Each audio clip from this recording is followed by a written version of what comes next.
We do begin tonight with the breaking news: U.S. airstrikes on a weapons storage facility in Syria. The Pentagon just a short time ago revealing the U.S. has unleashed retaliatory strikes after Iranian-backed forces targeted American troops in both Iraq and Syria for weeks since the Israel-Hamas war began. Tonight, Defense Secretary Lloyd Austin issuing a statement saying the strikes were conducted by two U.S. F-15s targeting a weapons storage facility. ABC's Chief Global Affairs correspondent Martha Raddatz leading us off tonight with what she's learned.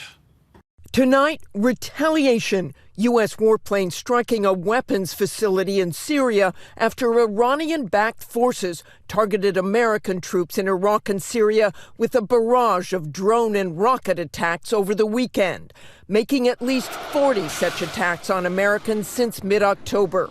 Most of those intercepted and no serious injuries reported.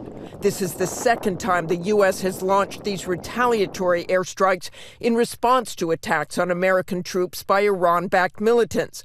On October 26th, launching missiles into two weapons storage facilities in Syria. Just hours before these latest retaliatory attacks, one of the most serious provocations by Iranian-backed militants since the Israel-Hamas conflict began. A U.S. defense official confirming that Houthi forces in Yemen shot down a U.S. Reaper drone over waters off Yemen's coast. The MQ-9 Reaper is one of the most sophisticated and expensive armed drones in the U.S. arsenal. Just weeks ago, the USS Carney brought down 4 Houthi cruise missiles and more than a dozen drones aimed towards Israel from the Red Sea. And Martha Raddatz with us live tonight. Martha, we know this evening's U.S. airstrikes, of course, come at a time of extremely high tensions across the Middle East and concern here in the U.S.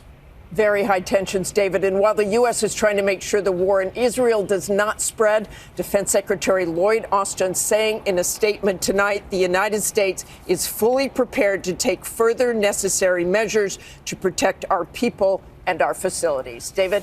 Martha Raddatz on the breaking developments tonight. Martha, thank you.